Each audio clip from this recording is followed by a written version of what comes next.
See Roof It Forward doing a roof inspection in Woodstock today on a 3-tab shingle. So Miss Myers is having some leaking issues on the back porch here where we've had some rolled roofing installed when she added the addition onto the home.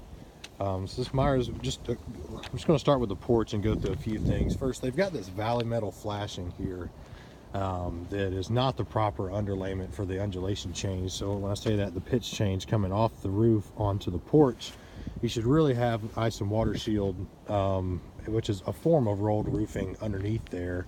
And even here you can see we've got, I mean, it's not secured at all. It's bubbled up. You can see in here where they've just caulked and tried to caulk the shingle creases there. And that's ran all throughout, which water can back up in those areas so easily, which is definitely a perfect water entry point, what you're seeing in the back porch, what we took a look at before we hopped up on the roof. Secondly, the rolled roofing should not have nail heads on the outside. It has a base layer and a cap sheet layer that is all through adhesive and everything that's supposed to go onto the decking. So all of these nail heads are all not properly done right, and like the other contractor that came out before us stated, the nail heads are an issue. So I mean, where you've got nail heads like right here, you can see it's rusted out. That can be a water penetration point anytime those are uncovered. And anything like caulk or any of the tar and stuff like we're seeing, that can all be faded and eroded over time. That's not going to be a long-term fix for you. So just going to move out through the other sections of the roof just to show you a few things. Do have some moss and some extra algae on this side. Gets a little less exposure in some of the areas.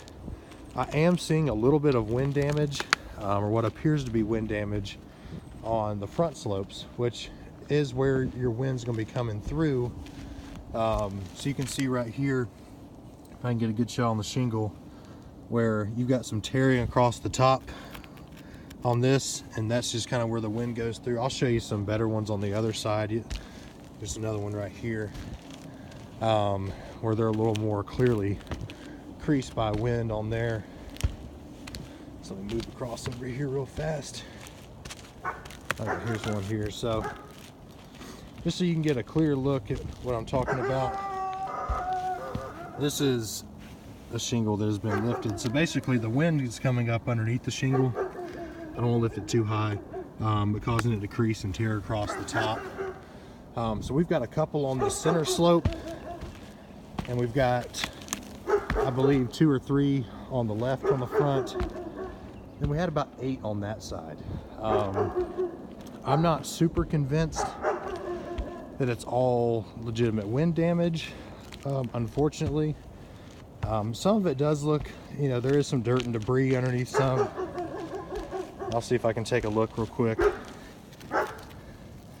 So, but the tar that you see underneath here is still pretty fresh. There is some debris under there, but with some of the nail heads being still looking somewhat new, it wouldn't surprise me if it was fabricated damage either. It's kind of in the middle. It's a harder call.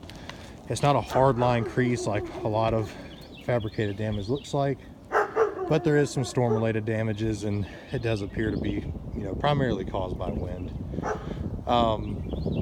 So other than that, I just kind of want to give you the general overview of what I was seeing, is just kind of the main points.